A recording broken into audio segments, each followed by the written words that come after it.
যখন ছোট ছিলাম তখন মহাপ্রভুর জীবনের উপরে একটা নাটক দেখেছিলাম। তার একটা কথা আমার এখনো মনে আছে। যখন নিমাই সন্ন্যাস গ্রহণের জন্য তার মার কাছে অনুমতি চাইছেন, তখন তার মা নিমাই নিমাই বলে কাঁদছেন। নিমাই বলছেন, মা, যদি নিমাই নিমাই বলো তবে নিমাই হারাবে, আর যদি কৃষ্ণ কৃষ্ণ বলো তবে নিমাই পাবে। কৃষ্ণ তিনি, যার ব্যক্তিগত কিছু নেই, সর্বব্যাপী যে চেতনা, আমরা সকলেই যার মধ্যে আছি, তিনিই কৃষ্ণ। মহাপুরুষদের জীবনী নিয়ে নানা নাটক, সিনেমা, সিরিয়াল হয়, কিন্তু নাটকের মঞ্চ কোনো মানুষের জীবন পরিবর্তন করে দিয়েছে এমন উদাহরণ সচরাচর দেখা যায় না। পারমিতা বিএসসি 6th সেমিস্টারের স্টুডেন্ট। ও একটা গার্লস কলেজে পড়ে। ওদের কলেজে একটা অনুষ্ঠানে একটা নাটক হবে বুদ্ধের জীবনী নিয়ে। সেখানে পারমিতাকে সিদ্ধার্থপুত্র রাহুলের ভূমিকায় অভিনয় করতে হবে। যদিও সাধু, সন্ন্যাসী, ধর্ম এসব ব্যাপার পারমিতা খুব একটা পছন্দ করে না, তবে নাটক করতে ওর কোনো আপত্তি নেই। বুদ্ধ সম্পর্কে ও বিশেষ কিছুই জানে না, তাই ইন্টারনেটে বুদ্ধ সম্পর্কে নানা কিছু জানার জন্য সার্চ করলো। ইউটিউবের একটা বিশেষ গুণ আছে, সেখানে যেমন সার্চ করা হয় পরপর একই রকম ভিডিও ওরা অফার করে। এর ফলে পারমিতা বুদ্ধ সম্পর্কে অনেক কিছু জানতে পেরেছে। একটা অদ্ভুত কথা, যেটা পারমিতা আগে জানতো না, সেটাও জানতে পেরেছে। ভগবান বুদ্ধ ভগবান সম্পর্কে কিছু বলেননি, এই কারণে বৌদ্ধ ধর্মকে নাস্তিক্য ধর্মের অন্তর্ভুক্ত করা হয়েছে। বুদ্ধ সারা জীবন ধরে মানব মনের নানা প্রবণতা, মানুষের দুঃখ, দুঃখের কারণ আর এই দুঃখ থেকে মুক্তি পাওয়ার পথ সম্পর্কে বলেছেন। আমরা যেটাকে আমি বলি বা জীবাত্মা বলি, বুদ্ধ তাকে একটা ভ্রম বলেছেন। যাই হোক, এসব দার্শনিক চিন্তাভাবনা তো চলছেই, তার সাথে কলেজে নাটকের রিহার্সালও চলছে। কলেজে কোনো বিশেষ ব্যাপার নেই। অন্যান্য কলেজে পড়া ছেলে মেয়েরা যেমন সাজগোজ, বয়ফ্রেন্ড গার্লফ্রেন্ড এইসব নিয়ে ব্যস্ত থাকে, পারমিতার বন্ধুমহলও তেমনি। আর বাড়িতে যেরকম লোকজন সবার থাকে, বেকার বিষয় নিয়ে আলোচনা করে যাদের জীবনের সব সময় নষ্ট হয়ে যায়, পারমিতারও তেমন। কিছুদিন হলো পারমিতার মাথায়, চিন্তায়, চেতনায় যেন বুদ্ধ রাজত্ব চলছে। আজ প্রায় 2 বছর পর পারমিতার দিদা পারমিতাদের বাড়ি এসেছে।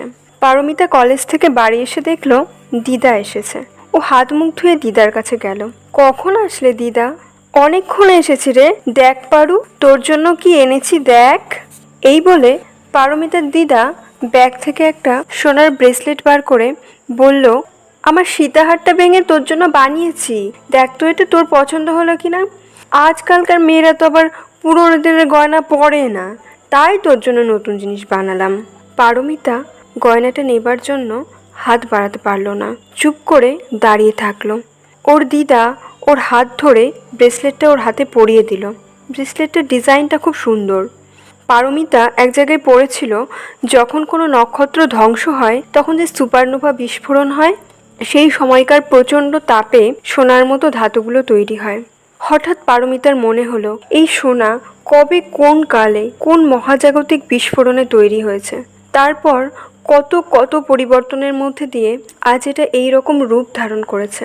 কত মানুষ একে ভোগ করেছে, কত মানুষ লালায়িত হয়েছে এর প্রতি।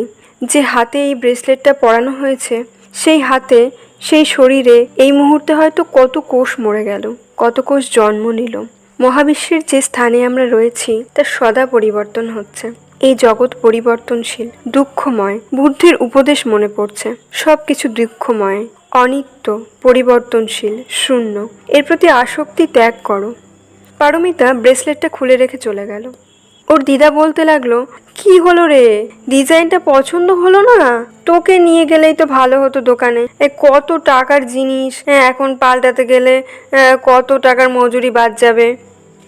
কলেজে কাল নাটক অনুষ্ঠান হবার কথা। আজ কলেজে নাটকের যে অংশে পারমিতা আছে সেটা হলো, সিদ্ধার্থ যখন বুদ্ধ হবার পর রাজমহলে ফিরে আসলেন সকলকে উপদেশ দানের জন্য, তখন ভগবান বুদ্ধ যশোধারা ও পুত্র রাহুলকে উপদেশ দিলেন। উপদেশ দানের পর তিনি চলে যাবার উপক্রম করছেন। এমন সময় মাতা যশোধারা পুত্রের দিকে তাকিয়ে বললেন, শীঘ্র যাও, তোমার পিতার নিকট গিয়ে পিতৃধন চেয়ে নাও।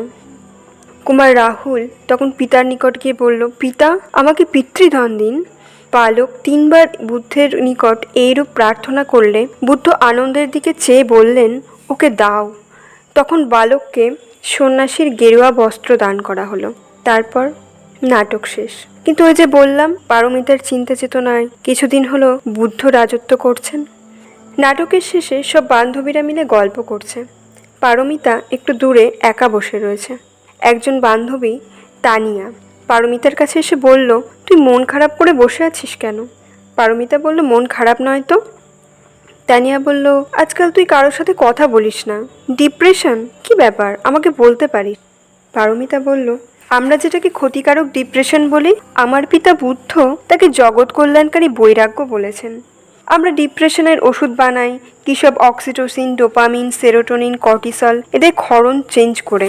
ডিপ্রেশন এইভাবে আমরা কমাবো? উফ, কি হাস্যকর, কি মূর্খামি। বৈরাগ্য যে পরম সম্পদ। আমার পিতা বুদ্ধ আমাকে পরম সম্পদ দান করেছেন। তানিয়া বলল, কি বলছিস এসব? পাগল হয়ে গেলে নাকি? আর কি সব বৈরাগ্য বৈরাগ্য বলছিস? বৈরাগ্য আবার কি জিনিস? ডিপ্রেশন আর বৈরাগ্য কি একই জিনিস নাকি? পারমিতা বলল, তোর বয়ফ্রেন্ডকে যদি এখন অন্য কোনো মেয়ের সাথে দেখিস তবে তোর বুক ধড়ফড় করবে, চোখ ছলছল করবে, এটাকে ডিপ্রেশন ভাবতে পারিস। আর এবার যদি তোর ব্রেকআপ হয়ে যায়, যা এখন যদি তুই ছেলেটাকে দেখিস অন্য কারোর সাথে, যখন ওই ছেলেটার কাছ থেকে তুই কিছু আশা করিস না, তখন অন্য কারোর সাথে ওকে দেখলে তুই একটু মুচকি হাসবি আর বলবি এর চরিত্রই এমন। তখন তোর আর কষ্ট হবে না। জগতের পরিবর্তনশীলতা দেখতে দেখতে যখন মানুষের বুক ধড়ফড়ানি করা কমে যায়, যখন সে হেসে বলতে পারে এই জগৎ এমনই, তখন সেই অবস্থাকে বৈরাগ্য বলে। তানিয়া বলল, তুই কি বলছিস এসব? সত্যি সত্যি পাগল হয়ে গেছিস তুই? পারমিতা বলল, এত তাড়াতাড়ি পাগল হয়ে গেলে তো চলবে না। আমাদের এই হিংস্র সমাজের সামনে দাঁড়িয়ে আমাদের মহাপুরুষরা আমাদেরকে যে আশীর্বাদ করেছে, সেই কথা সকলকে স্মরণ করিয়ে দিতে হবে। আবার এই কাজে যারা হাত দিয়েছে, মানুষ তাদের খুব পিটিয়েছে, প্রচুর আঁচড়, কামড়, ছোবল তারা সহ্য করেছে। তবু মহাপুরুষদের আশীর্বাদের আলো এমনই যে সমাজের এত আঘাত, এত যন্ত্রণা পেয়েও তারা তৃপ্ত হয়েছে, শান্ত হয়েছে।